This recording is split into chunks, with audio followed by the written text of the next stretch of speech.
Nick floated in dreams. The enormity of fact that he was dreaming was lost on him. In his demi-lucid state, as with all somnolent theater, nothing made sense the way it did in the waking world. He saw many things. Images of the past, strange flights of fantasy, and a myriad of possibilities floated to the surface of his mind, only to vanish into smoke and nothing. In all the strange offerings from his subconscious, there was one constant theme: Judy. In one moment she was whole and hale as he had come to know her.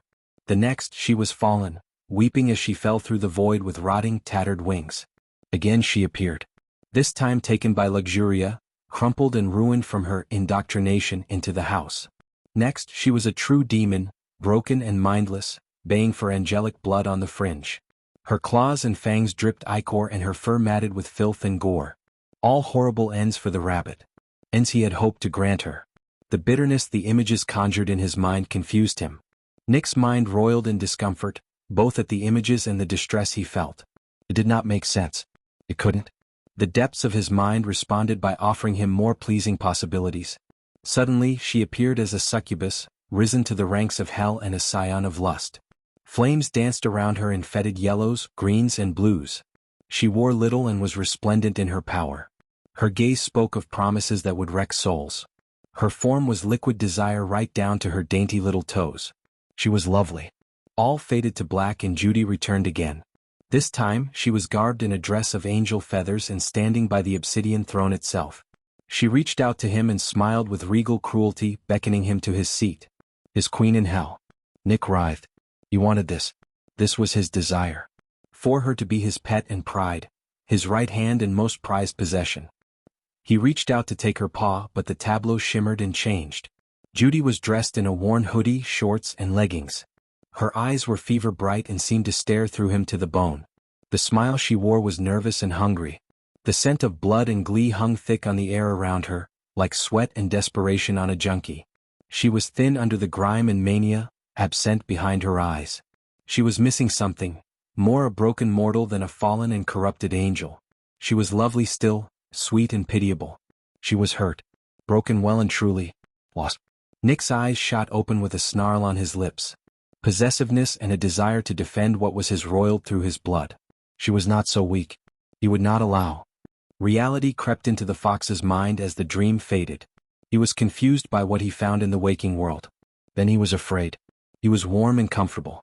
His arms were wrapped around something that was breathing contentedly. Something soft that smelled of lavender and sunlight and reeked of sex. Memories of the previous evening poured through him, and Nick was at war with himself. The need to understand what had happened slammed into his growing desire, leaving him crippled. He wanted more. The knowledge of how little time he had was petrifying. He only had until she fell at dawn to savor the angel in his bed. With the first light of the sun, her wings would putrefy and rot. Then she would be sucked out of the world to fall for 9 days to the gates of hell and her damnation. Her purity would be lost. He could not allow that. Without her as she was, he would waste away. Looking down at her, he smiled weakly. The legends didn't even come close. I'll never have better.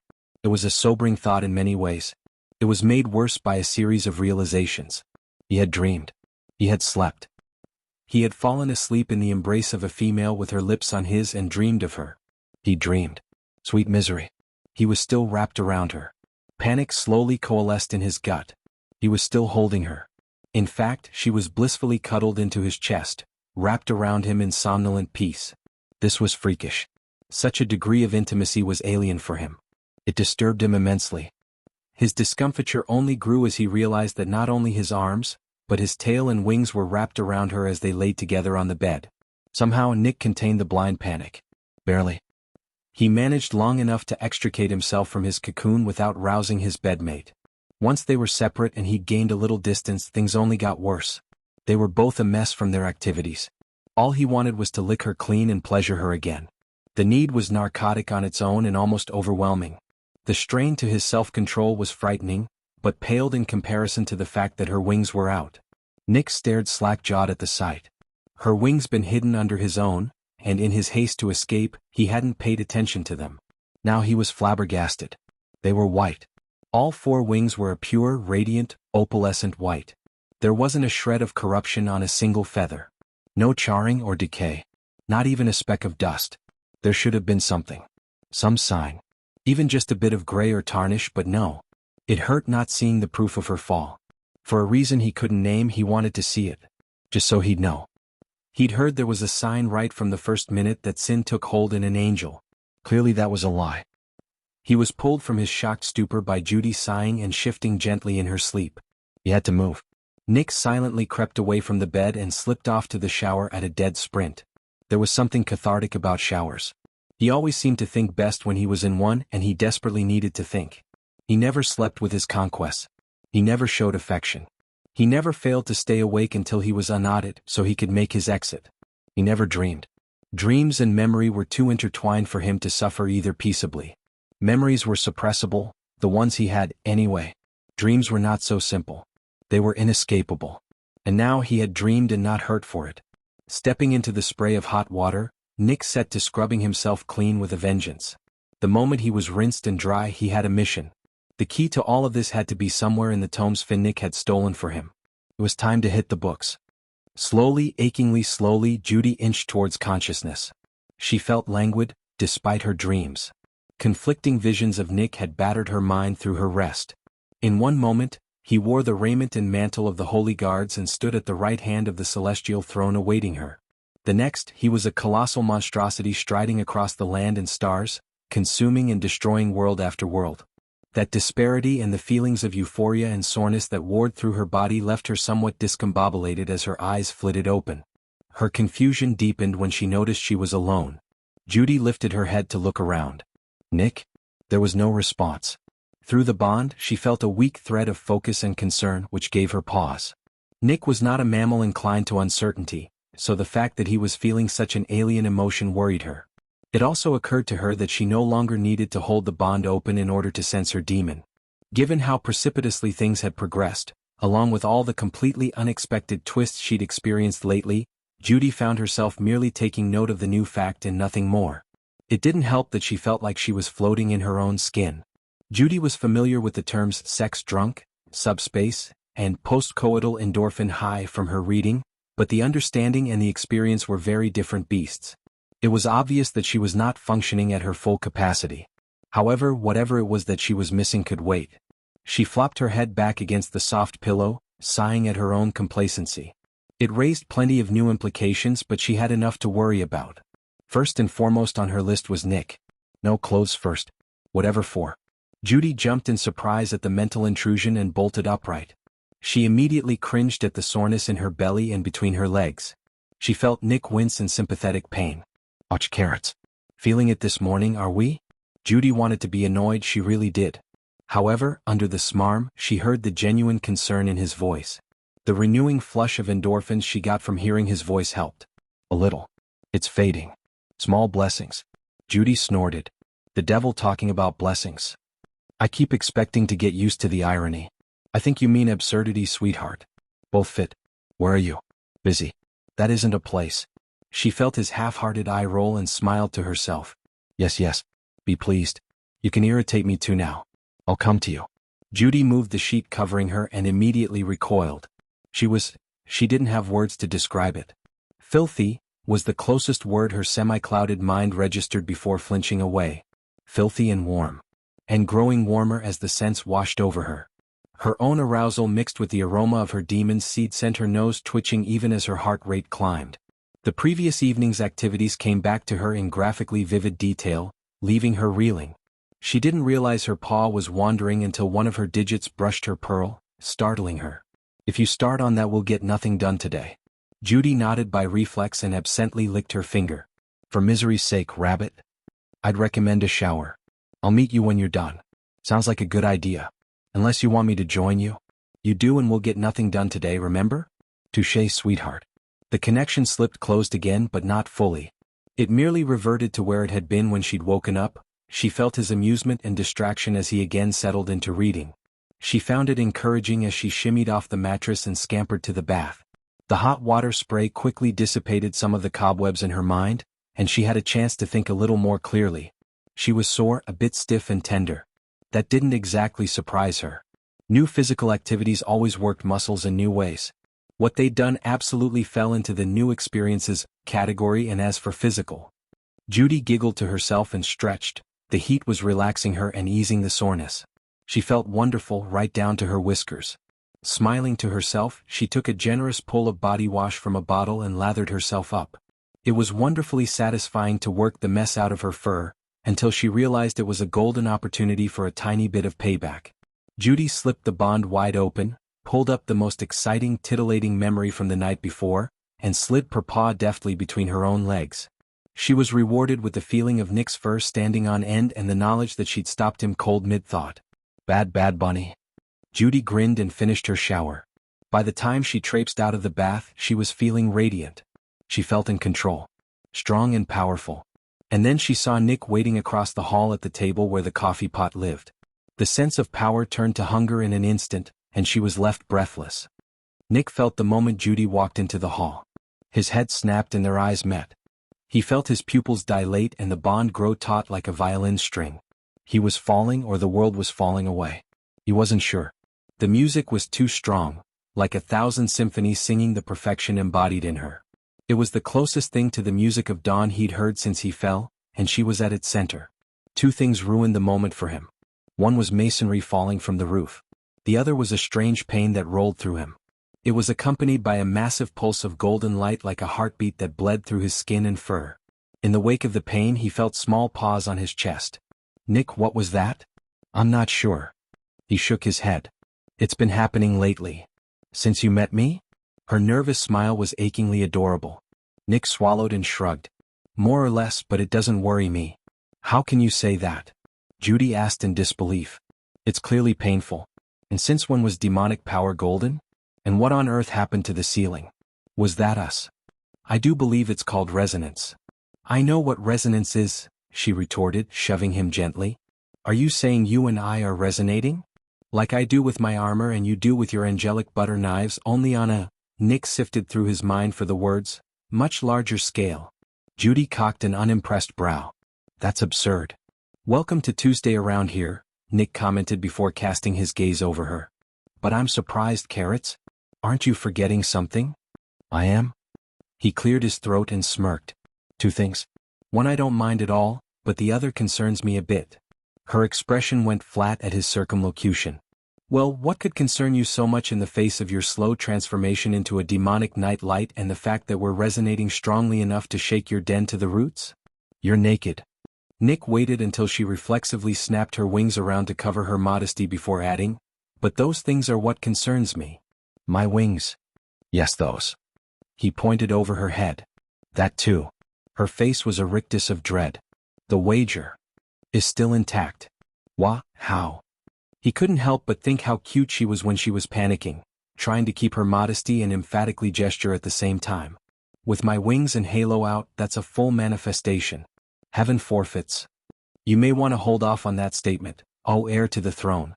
Or you may do something you'll regret by accident, Nick cooed. The wager remains undamaged because my home isn't part of the world. It's a small bubble of reality I carved out between the mortal plane, hell, and the fringe. You can manifest here with no issue. Shuffling her wings and wringing her paws she ventured, so, no apocalypse?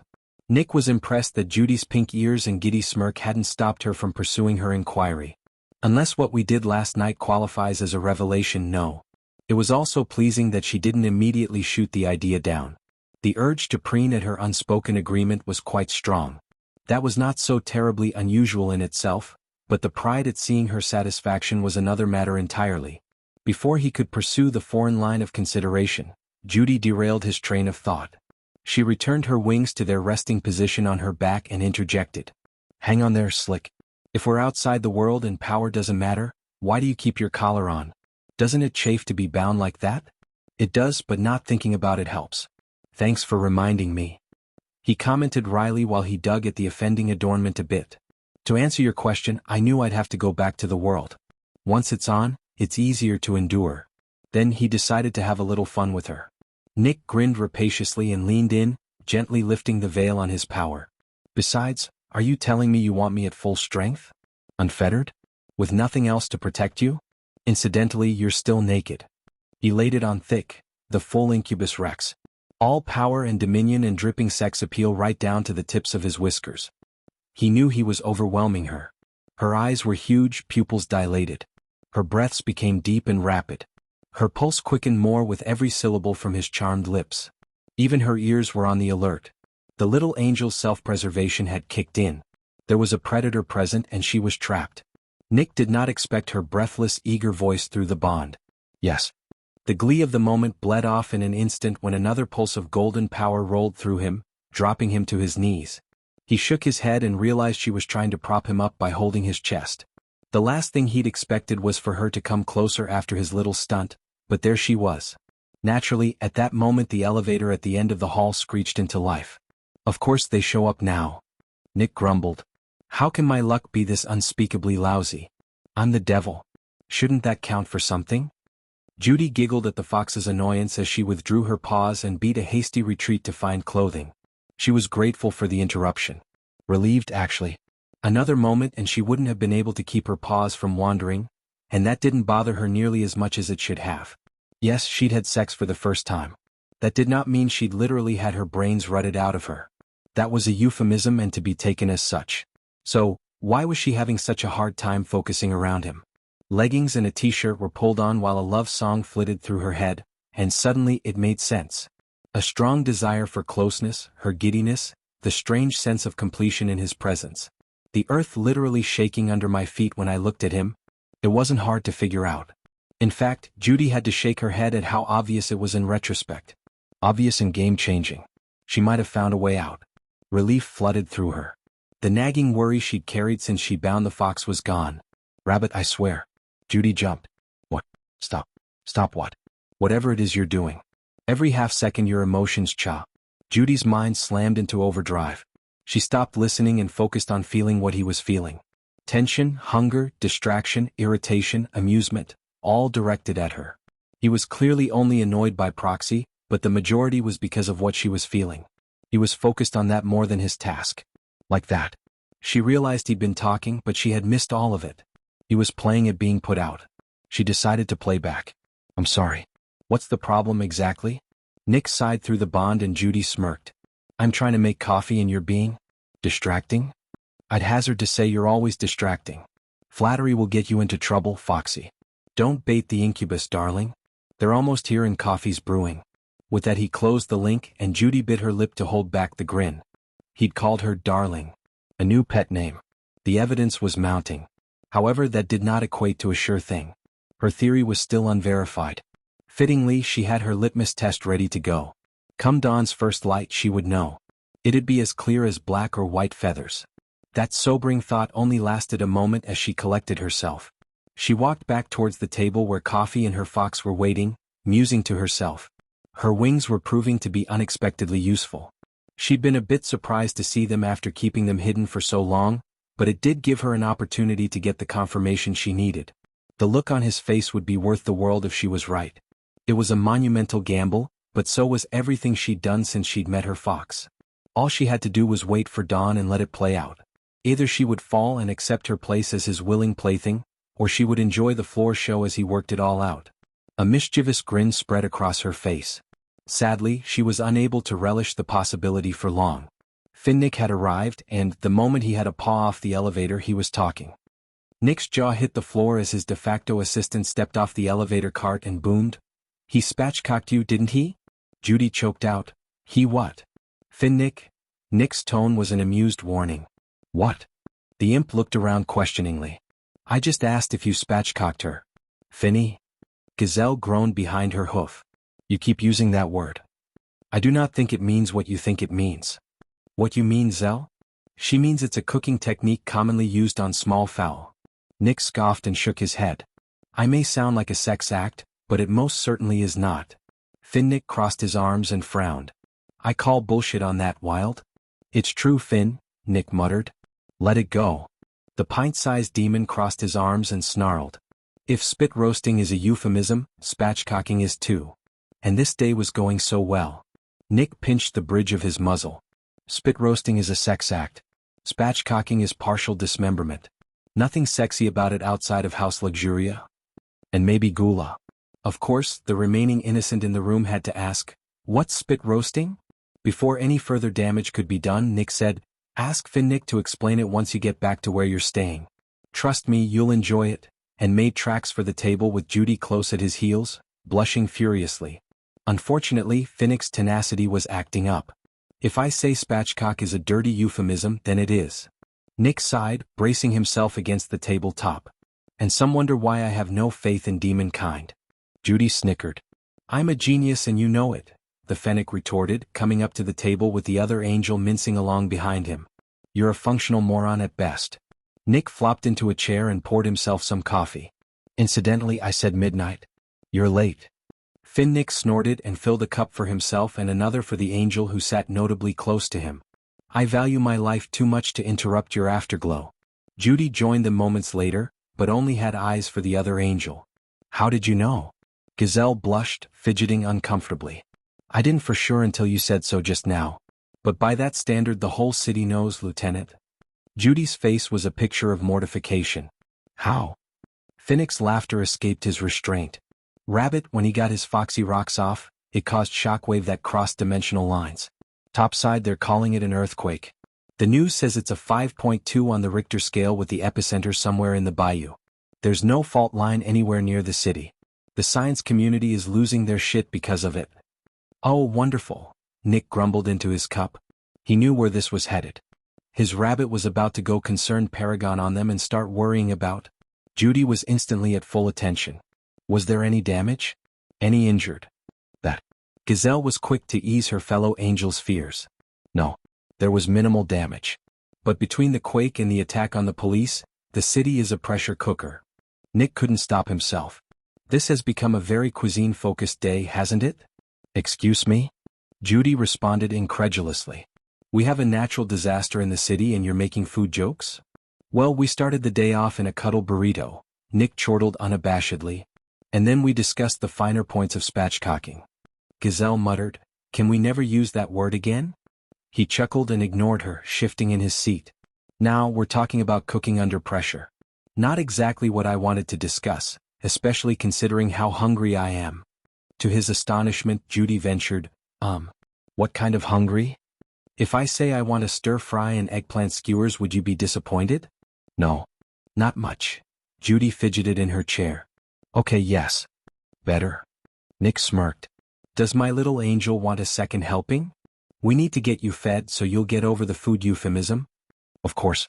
Rabbit stew sounds good to me. You aren't helping, Judy whined. Not in the job description. Judy rolled her eyes, trying to force her smile down. Come on, Nick. On in, he quipped. I'm good with either. The flustered Cursori interrupted. Oh heavens help us.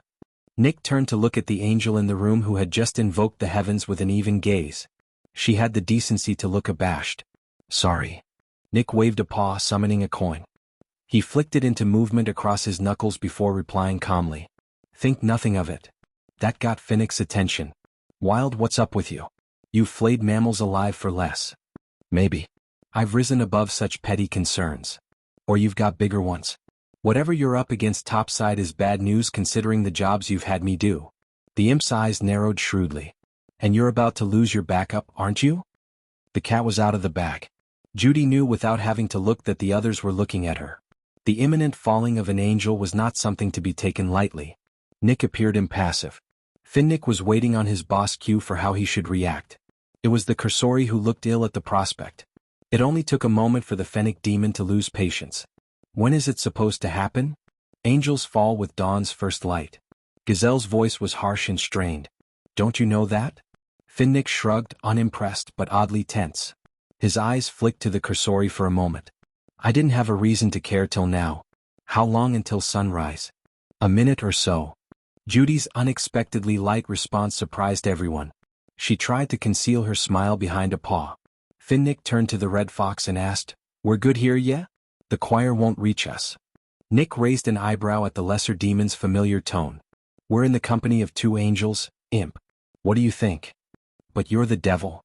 Uncrowned. And that doesn't matter. Nick sighed, his attention elsewhere. Laws of creation. Finnick slapped the table in frustration. Oh bullshit. Nick shrugged. Take it up with the Master of Canticles or the Metatron if you like. Judy noticed a shift in his demeanor. There was less substance in the humor and more distraction in his mind. She could feel it. It made her regret her decision to keep her suspicions a secret, But that was better than getting their hopes up only for her to fall anyway. Besides, this way she'd have proof against which he couldn't argue. She had to be patient. She didn't do patience very well. Keeping her foot from thumping was becoming a challenge. A long sigh escaped her lips at the prospect of another 50 seconds of waiting. Gazelle must have taken that to mean Judy was resigned to her fate and stood. "If you'll excuse me, I'll wait somewhere else. I can't watch this." Judy fixed the ungulate with a hard stare and put a little iron into her voice. "Sit down, Cursori, and bear witness. It is your duty." The ungulate's expression was pained. "Lieutenant." Judy smiled wanly and intoned, "Strength in numbers unto the gates." The ruminant nodded and sat down again, closer to Finnick, and Judy was sure her hoof was gripping the imp's paw for comfort. It amused Judy to see the little fox struggle not to give them away. She knew. She knew Nick was aware of it too, but the greater demon's attention was split. He was readying himself to leap into the void to find her. A platinum coin was already spinning across his knuckles. It warmed her heart to know he wasn't about to wait, despite having 9 whole days to find her, the power to manipulate time, and a complete knowledge of her destination. The poor fox deserved a reward. All she needed to know was if his preparations were superfluous or necessary. The seconds ticked by. Nick was prepared, but his readiness was small comfort. It did nothing to lessen the anticipation as he felt the power of dawn growing on the horizon. For all his work and the achievement he'd earned, he found himself dreading the end of the angel. It was a strange, unwelcome feeling. Dawn came with its usual fanfare, bringing the renewal and benediction of the heavens to creation with it, exposing sin and cleansing the land. When it rolled through the den, the largely expected happened. Finnick cringed, writhing in pain, and Gazelle sheltered him under her wings. Nick's eyes pinched closed in mild discomfort, though less than the day before, he noted. It was an excuse to not look. He couldn't bring himself to look. When his eyes opened, he didn't see a rabbit in pain under the force of the celestial choir. No rotting wings. No wings at all. She was smiling. As he watched, her smile grew to a grin and she burst into laughter. He couldn't believe his eyes. He couldn't even make himself blink. Confirmation. He needed confirmation. Nick's paw closed over his angel's. He placed 2 paw pads on her bangles and frantically spit the words that removed her binding bracelets, forcing a full manifestation. Confusion mounted. The words should have hurt, like all divine speech on a demonic tongue, but it only stung instead of filling his mouth and throat with searing pain. That worry was blown away, however, by Judy manifesting in her full glory. 4 glorious wings and a golden halo. There wasn't a spot of corruption. His mind reeled. What? How? The rabbit's grin turned cheeky. It took him a moment to cough up the words. You knew. Yes and no. Her smile grew sweet. I didn't know for certain until now, but I'm not surprised. How? Judy hopped onto the table and sat on the edge so she could stand eye to eye with him. He felt her force the bond open, smothering his confusion with her delight. He felt everything she did. His eyes bugged. Language was suddenly too much for him. She smiled and caressed his cheek. You gave it away last night, Nick. How you took care of me before yourself and made sure I was safe and acting voluntarily. It doesn't take a genius to figure it out. Nick balked. What in madness are you talking about? Her smile turned smug. You'll figure it out. Excuse me? He retorted, struggling to find his mental footing. He did not like having the rug taken out from under him. See, I did my research on you when I first spotted you. There wasn't a lot to go on, so I decided to play it safe. Judy shrugged and grinned. Lust was my weakness. I needed to protect myself in case my little plan went bad. Nick snorted. Which it did. Exactly. Good thing I studied lust beforehand, she replied with a self-satisfied grin. There are 3 kinds of intercourse. Nick was only mildly surprised she'd done her diligence. It was only to be expected from such a devoted individual. However, her forthrightness on such a topic was out of character for her, or so he would have said. It was clear things were changing.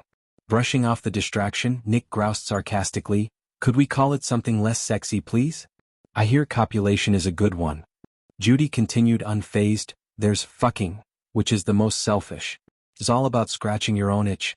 The second is sex, which is about the fun of it. Good for de-stressing, having fun. Basically it's recreation. Pleasure for the sake of pleasure. I think it goes, ars artis gratia, or something like that.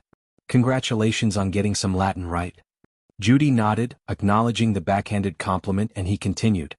I am aware sex can be art, Nick snapped, unsettled. I'm a master at it. But that isn't your point, is it? Judy met his eyes and held them. The third is the least selfish. Yes. Lovemaking, he said with a shudder. The one that is, by definition, not a sin. Her smile grew. Aha. Nick blinked. Are you claiming we made love? Judy bounced in place and chimed, Yep. Impossible, he scoffed. Judy leaned in so their faces were bare inches apart. You were millimeters from climaxing the entire time. You refused to give in until I got mine. In spades. Nick blinked and stammered. He looked to the other two mammals at the table, but they were no help. Finnick was trying to grin and gape at the same time, while Gazelle was blushing and trying to hide behind her hooves. He felt his anxiety intensify. Finally he blurted, Well, yes. Hardly worth it for you to fall for a bad lay. That isn't something a demon would say. Once any other incubus got the green light, it'd be 2 pumps and watch the pigeon fall. Right? Nick couldn't reply, despite his jaw working desperately. Yet you held off for hours, pulled out all the stops to make it special for me. He sputtered. She leaned in further, pressing her advantage. Your focus wasn't on yourself or the act. It was on your partner. He finally found his voice. Now hold on a second. She pressed on before he could continue. And the last thing you did before we passed out in each other's arms was kiss. I initiated it, but only as a last hurrah before I saw hell. You kissed me back like we were drowning. Her finger landed square on his nose, pinning his attention. That wasn't fucking. It wasn't sex. It was rough and a little kinky if my reading is accurate, but we made love. And that means... No. Nick's voice was a hollow croak. Her finger followed the line of his jaw up to his cheek, where her paw nestled into his fur. Do I need to say it? It can't be. You're in love.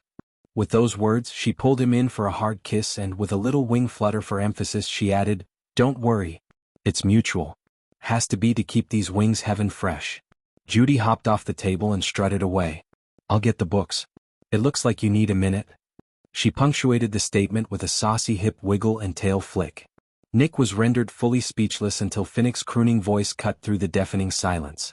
She hustled you. Laughter boomed out of the little imp. She hustled you good.